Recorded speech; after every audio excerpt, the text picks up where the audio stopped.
মোদির ছায়াসঙ্গী তিনি। দিনের 18 ঘণ্টাই তার কাটে রাজনীতি নিয়ে। তাকে বলা হয় বিজেপির নাম্বার 2। বলছি ভারতের স্বরাষ্ট্রমন্ত্রী অমিত শাহর কথা। হঠাৎ করেই তিনি রাজনীতি ছাড়ার সিদ্ধান্ত নিয়েছেন। কিন্তু কেন? গত বুধবার অমিত শাহ এক অনুষ্ঠানে রীতিমতো বোমা ফাটান। তিনি বলেন, অবসরের কথা ভাবছেন তিনি। তার ভাষায়, অবসরের পর আমি বেদ উপনিবেশ পড়ে সময় কাটাবো, আর করব প্রাকৃতিক চাষাবাদ।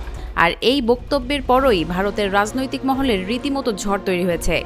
অমিত শাহর বয়স মাত্র 60 বছর।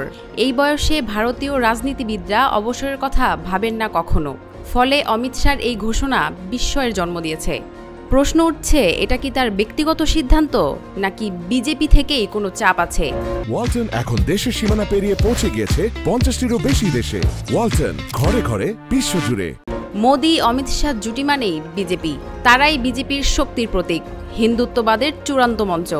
তবে সাম্প্রতিক সময়ে শক্তিশালী হয়ে উঠছেন উত্তরপ্রদেশের যোগী আদিত্যনাথ। আর যোগীর সঙ্গে অমিত শাহর সম্পর্ক তেমন একটা সুবিধার না। তাদের রেষারেষির কথা সবাই জানে। তাহলে কি বিজেপির ভবিষ্যৎ নেতৃত্ব নিয়ে অভ্যন্তরীণ সংঘর্ষ শুরু হয়েছে? মোদি নিজে কিন্তু বলেছিলেন 75 বছর বয়স হলেই অবসর নিতে হবে।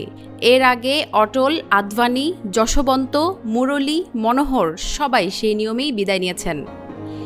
এই হিসেবেই আগামী বছর মোদির 75 পূর্ণ হচ্ছে। তাহলে কি মোদি পরবর্তী সময়ে নিজেকে অপ্রাসঙ্গিক মনে করছেন অমিত শাহ? নাকি বিজেপির ভবিষ্যৎ পরিকল্পনায় আর নিজের জায়গা দেখতে পাচ্ছেন না তিনি? অমিত শাহ নিজে বললেন, রাসায়নিক সার দিয়ে উৎপন্ন গম খেলে ক্যান্সার হয়, প্রেশার বাড়ে, থাইরয়েড হয়, তাই আমি প্রাকৃতিক চাষই করব। হয়তো এটা সত্যি তার অন্তরের কথা।